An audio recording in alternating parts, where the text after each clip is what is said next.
सूत्र बोलिए। सत्व पुरुष अन्यता ख्याति मात्रस्य सर्वभाव अधिष्ठातृत्वम सर्वज्ञातृत्वम च। ये 49वां सूत्र है, 49। इस सूत्र में बताया है सत्व पुरुष अन्यता ख्याति मात्रस्य। जो योगाभ्यासी व्यक्ति सत्व बुद्धि को, सत्व शब्द के बहुत सारे अर्थ हैं, प्रसंगानुसार अलग अलग अर्थ होते हैं, और कहीं कहीं कोई शब्द किन्हीं वस्तुओं का एक प्रतिनिधि के रूप में भी होता है। जैसे मन है, मन जड़ है, तो कहीं हमने ये कहना है कि जड़ पदार्थों को जानने से ये लाभ होता है, और वहां पर हम ऐसा कह दें मन को जानने से ये लाभ होता है, अथवा मन आदि पदार्थों को जानने से ये लाभ होता है, तो वो मन सभी जड़ पदार्थों का प्रतिनिधि माना जाएगा। मन शब्द से केवल मन ही तक अर्थ सीमित नहीं रखेंगे, और भी सारी जड़ वस्तुओं का ग्रहण कर लेंगे। तो ये शास्त्रों की परंपरा है, वो इस तरह से भाषा का प्रयोग करते हैं।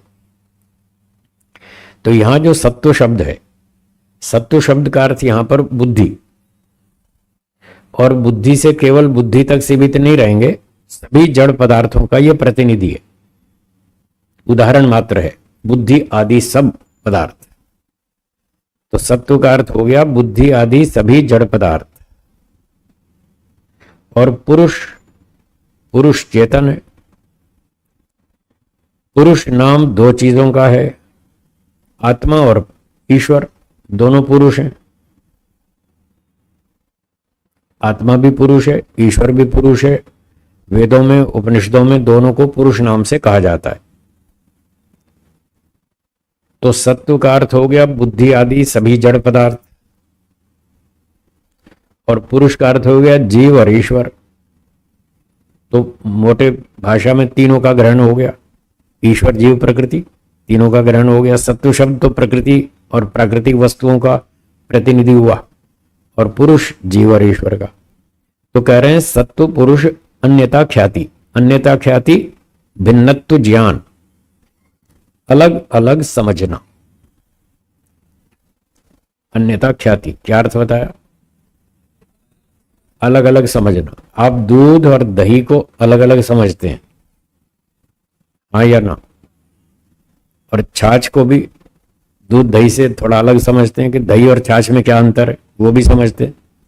मक्खन भी समझते, और घी को भी समझते। ये सारी अलग अलग चीजें। तो जैसे आप दूध, दही, छाछ, घी, मक्खन, मलाई, रबड़ी, इन सबको अलग अलग समझते हैं, ऐसे ही बुद्धि आदि सारे जड़ पदार्थ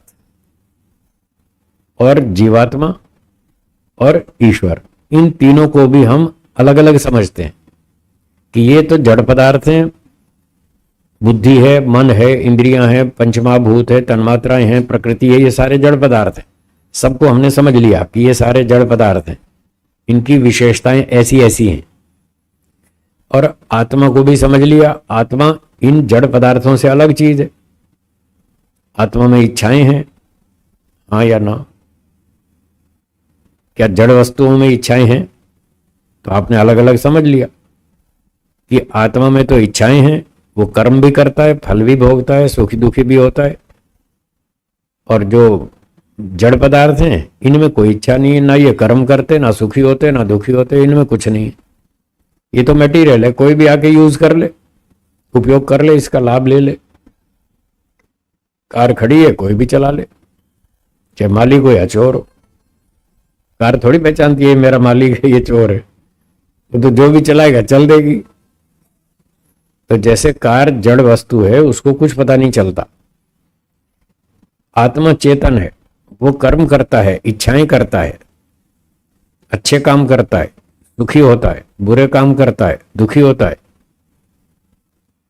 ऐसा आत्मा है।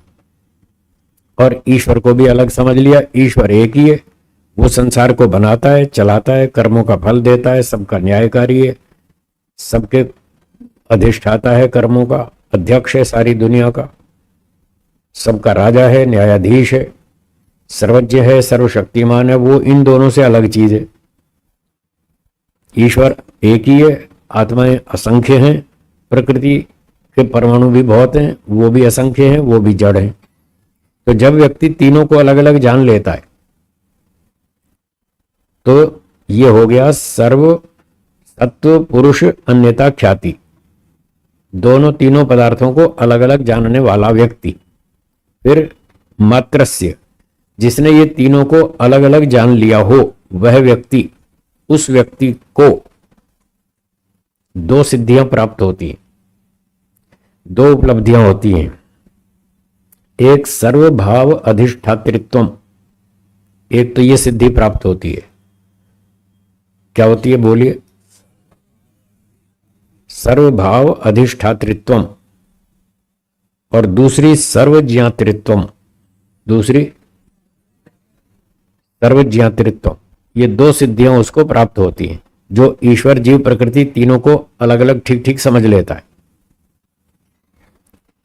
जब वो तीनों को अलग अलग समझ लेता है तो वो ये समझ लेता है प्रकृति जड़ है या चेतन, प्रकृति से बना मन जड़ है या चेतन, बुद्धि जड़ या चेतन, इंद्रियां, तन्मात्राएं, पंचमहाभूत, स्कूटर, कार, मोटर गाड़ी, ये सब जड़ है। उसने सब चीज समझ ली और आत्मा को भी समझ लिया कि आत्मा स्वतंत्र है, ये चेतन है और स्वतंत्र है, ये मेरे कंट्रोल में नहीं रह सकता। पर जड़ वस्तुएं पराधीन है, वो मेरे कंट्रोल में रह सकती हैं। और ईश्वर को भी समझ लिया, ईश्वर सृष्टि का मालिक है, राजा है, संचालक है। तो ऐसा समझने पर उसको ये लाभ होता है सर्वभाव अधिष्ठातृत्व। वो जितने भी प्राकृतिक वस्तुएं हैं, सर्वभाव, सारे पदार्थ, भाव भावात्मक पदार्थ, सत्तात्मक पदार्थ, मन, इंद्रियां, शरीर, बुद्धि, ये सारी चीजें, और स्कूटर, कार आदि, और machine, washing machine, refrigerator, telephone आदि आदि, ये सारे जड़ पदार्थ, इन सब का वो अधिष्ठाता हो जाता है, इन सब के ऊपर अधिकार कर लेता है, सबको कंट्रोल कर लेता है। फिर ये समस्या नहीं रहती क्या करे जी, मन तो मानता नहीं, ये समस्या खत्म, ये उसकी सिद्धि हो गई। मन मेरे कंट्रोल में है, मन जड़ वस्तु है, मैं जैसे चलाऊंगा वैसे चलेगा। कार मेरे कंट्रोल में है, मैं जैसे चलाऊंगा वैसे चलेगी। जैसे कार पर आपका कंट्रोल है, ऐसे मन पर पूरा कंट्रोल हो जाएगा, बुद्धि पर पूरा कंट्रोल हो जाएगा। जैसा निर्णय मैं लूंगा बुद्धि मेरा वैसे सहयोग करेगी, मन भी वैसे ही सहयोग करेगा जैसा मैं चाहूंगा। ये सब जड़ पदार्थ है मेरे कंट्रोल में, ये उसका पूरा नियंत्रण हो जाता है, ये सिद्धि है। इसको बोलते हैं सर्वभाव अधिष्ठातृत्व। तो उसके पास जितनी व्यक्तिगत ये चीजें हैं, मन, बुद्धि, इंद्रियां, शरीर, इन सब पे उसका पूरा कंट्रोल हो जाता है।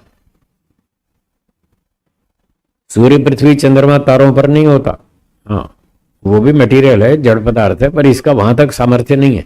यहां तक सामर्थ्य है कि अपने साधनों पर उसका पूरा कंट्रोल हो जाता है, जो उसको ईश्वर ने दे रखे हैं अपना व्यवहार चलाने के लिए, काम करने के लिए, सुख दुख फल भोगने के लिए जो जो साधन दे रखे हैं उस पर वो पूरा कंट्रोल कर लेता है। तब उसकी ये शिकायत खत्म हो जाती है, दिल है कि मानता नहीं। सुना है ना गीत, दिल है कि मानता नहीं, फिर ये समस्या नहीं रहती। वो कहता है मेरा मन मेरे कंट्रोल में है, दिल और मन एक ही बात है, वो मेरे कंट्रोल में कैसे नहीं मानता। जैसे कार मेरे कंट्रोल में, मन भी मेरे कंट्रोल में, वो जब चाहे जैसा मोड़ लेता है मन को, बस यही उसकी कलाकारी है, और वो सदा सुखी रहता है। लोग दुखी परेशान इसीलिए तो हैं कि मन उनका मानता नहीं, मन उनके कंट्रोल में नहीं है। जो काम वो नहीं करना चाहते वो भी किए चले जा रहे हैं, क्योंकि उनका मन उनको घसीट रहा है। यद्यपि उनको है भ्रांति, मन कोई नहीं घसीट रहा, वो खुद ही घिसटे जा रहे हैं, खुद ही घिसटते जा रहे हैं मन के चक्कर में। मन को खुद ही तो चला रहे हैं, मन थोड़ी घसीट रहा है।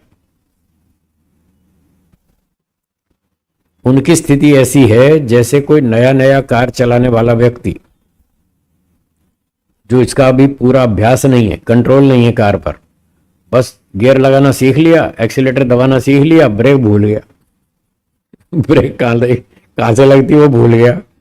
गियर लगाना तो सीख लिया, एक्सीलेटर दबाना भी सीख लिया, ब्रेक का पता नहीं। आया सामने स्पीड ब्रेकर, तो अब उसके साथी ने कहा ब्रेक मारो, स्पीड ब्रेकर है आगे। वो बेचारे को पता ही नहीं ब्रेक कहाँ है, वो और एक्सीलेटर दबा दिया। अब उसका क्या हाल होगा? कार उछलेगी। वो रोकना चाहता, रुकती नहीं। अब जो उसकी हालत है वही हालत सारी दुनिया की है। लोग मन को रोकना चाहते हैं, मन रुकता नहीं, क्योंकि ब्रेक लगानी आती नहीं मन को। मन की ब्रेक का पता ही नहीं, एक्सीलेटर दबाए जाते हैं और दबा देते हैं, फिर और तेज हो जाता है मन, फिर रात भर नींद नहीं आती, विचारों को रोक नहीं पाते, फिर 2-2 घंटे 3-3 घंटे जागते रहते हैं, नींद नहीं आती। इसलिए तो नहीं आती कि ब्रेक लगाना आता ही नहीं। पर जो इस तरह से मन को जानता है, जड़ समझता है, उसकी ब्रेक भी जानता है और ब्रेक लगा लेता है, वो फटाफट सो जाता है। 1-2 मिनट में फटाफट सो जाता है, उसको ब्रेक लगानी आती है। इसलिए वो मन हो, इंद्रियां हो, शरीर हो, कुछ भी हो, सबका राजा होता है। सर्वभाव अधिष्ठातृत्वम, ये सिद्धि उसको प्राप्त होती है। ठीक है, स्पष्ट हो रहा है ना? वो चाहेगा खाना तो खाएगा, नहीं चाहेगा नहीं खाएगा। कितनी भी अच्छी वस्तु हो, उसके लिए अनुकूल नहीं है, नहीं खाएगा। अनुकूल है तो जितनी आवश्यकता है उतनी खाएगा, ज्यादा नहीं खाएगा। उसका मन पर कंट्रोल है, रचना पर कंट्रोल है। अभी इन्होंने नाश्ता रख दिया मेरे सामने सुबह ही सुबह, गुरुजी खाओ, मैंने खा लिया, जितनी जरूरत थी उतना खा लिया। मैं थोड़ा ही खाता हूं, आपको सबको पता है। फिर कहते हैं गुरुजी कुछ खाते ही नहीं आप, क्या खाया, इतना थोड़ा खाया आपने। मैंने कहा मेरी खुराक इतनी है, तो जितनी आवश्यकता है उतनी खा लेता हूं।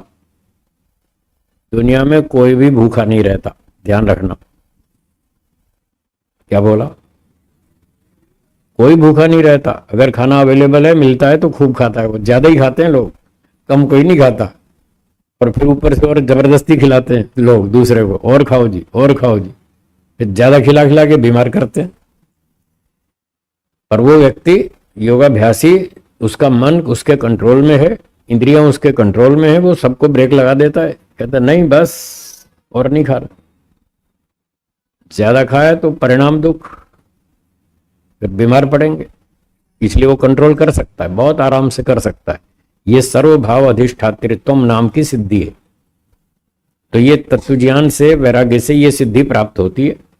इसलिए ऐसा हमको प्रयास करना चाहिए। और दूसरी सिद्धि है सर्वज्ञातृत्वम च, वो सब कुछ जान लेता है, सर्वज्ञ हो जाता है जीवात्मा। अब ये सर्व शब्द का अर्थ क्या है, ये समझना है। ईश्वर के समान सर्वज्ञ नहीं होता। ईश्वर तो अनंत विद्या वाला है, अनंत पदार्थों को जानता है, सब पदार्थों को जानता है। कौन सी वस्तु कहाँ है, उसमें क्या गुण है, क्या विशेषताएं हैं, क्या करती है, क्या नहीं करती है, क्या हानि है, क्या लाभ है, ईश्वर तो सब जानता है। पर जीवात्मा का सर्वज्ञता का अर्थ ये नहीं है। जीवात्मा के सर्वज्ञता का मतलब ये है, जितने प्रकार के पदार्थ हैं, प्रकार के, वो सारी वैरायटी जानता है। बस हो गया सारा। आपने समुद्र का पानी लिया, एक घूंट और पी लिया, आपको पता चल गया खारा है। तो क्या सारा समुद्र पिएंगे? एक घूंट से पता लग जाएगा समुद्र का पानी कैसा होता है। तो सारे का मतलब सारा प्रत्यक्ष नहीं करना। एक घूंट पी लिया, उसका प्रत्यक्ष हो गया, बाकी का अनुमान कर लिया, अब आ गया समझ में समुद्र। नदी का पानी पियो, उसका पता चल जाता है।